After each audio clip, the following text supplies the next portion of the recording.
Allez, c'est parti pour une plongée dans l'histoire fascinante de la liberté, mais racontée par l'historien Ralph Raico.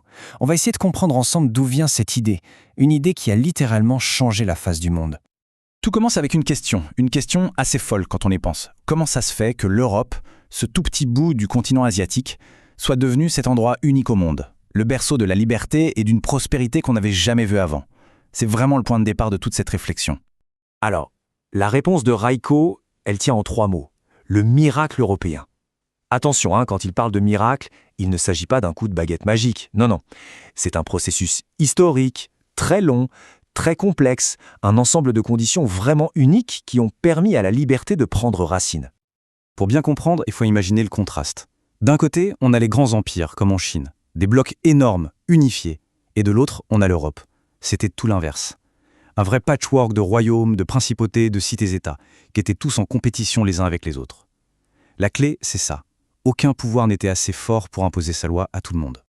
Et cette décentralisation, elle a eu une conséquence incroyable, la possibilité de partir. C'est ce qu'on appelle voter avec ses pieds.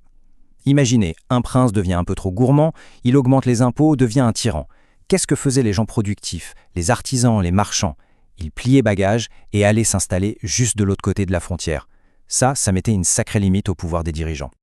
Et cette différence, ce n'est pas juste une théorie. On a des témoignages directs, comme celui de ce médecin français du XVIIe siècle, François Bernier.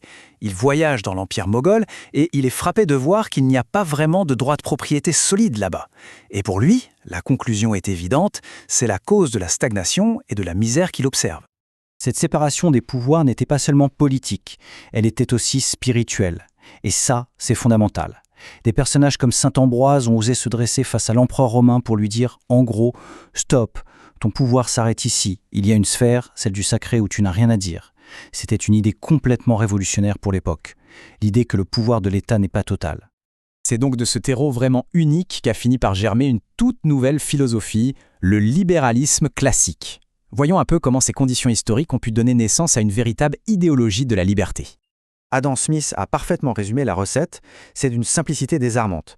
Pour passer de la barbarie à la richesse, il ne faut que 3 choses. La paix, des impôts qui ne soient pas confiscatoires et une justice qui fonctionne. Le reste, dit-il, suit tout seul. On a là le cœur de la pensée libérale classique. Alors, quels sont les piliers de cette idéologie?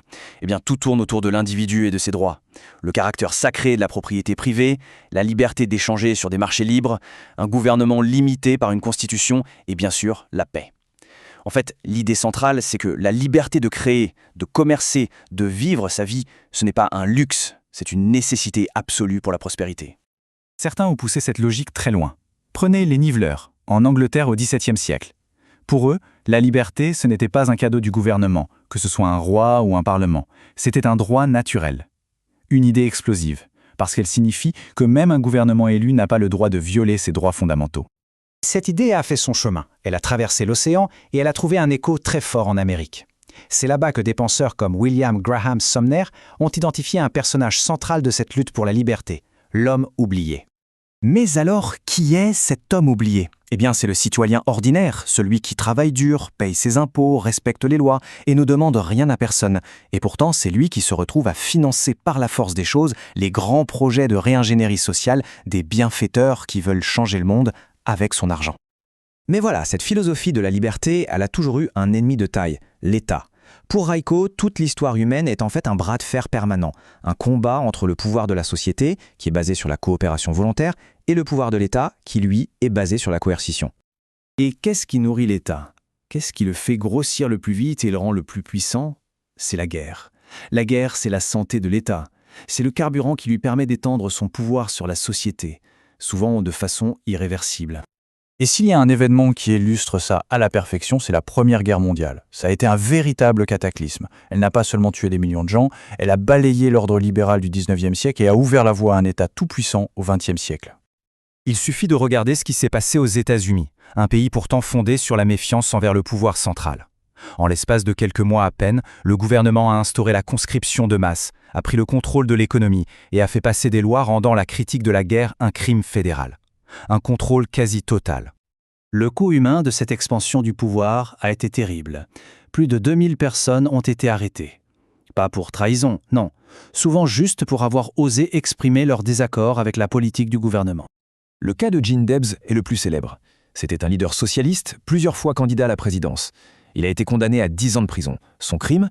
Avoir fait un discours où il suggérait que les grandes banques avaient peut-être un intérêt financier dans cette guerre. Et le plus ironique dans tout ça, c'est la suite. Le président Woodrow Wilson, souvent vu comme un grand progressiste, a refusé de gracier Debs. C'est son successeur, Warren Harding, un président souvent très critiqué, qui a fini par le faire libérer. Une petite leçon sur qui sont les vrais amis de la liberté d'expression. Et cela nous amène à un dernier avertissement, presque prophétique, qui nous vient de cette tradition libérale classique. C'est le prix à payer pour l'ambition impériale. Après la guerre hispano-américaine, William Graham Sumner a lancé une alerte très claire. Il a dit en substance « On a gagné la guerre contre l'Espagne, mais on est en train d'être conquis par ses idées. » En devenant une puissance impériale, l'Amérique adopte le modèle qui a conduit l'Espagne à sa perte. Et c'est quoi ce modèle impérial ? C'est une spirale infernale, des guerres constantes qui nécessitent de grandes armées permanentes. Pour les financer, il faut des impôts écrasants, de la dette, de l'inflation. Et au final, la conséquence inévitable, c'est l'érosion des libertés à l'intérieur même du pays. C'est la voie que tous les grands empires ont suivie avant leur déclin. Donc au final, l'histoire que nous raconte Reiko, c'est celle d'un bras de fer permanent entre l'État et la société. Et la question qui se pose à nous aujourd'hui, la question qui reste en suspens, c'est qui est en train de gagner la partie ? La réponse à cette question déterminera, ni plus ni moins, l'avenir de notre liberté.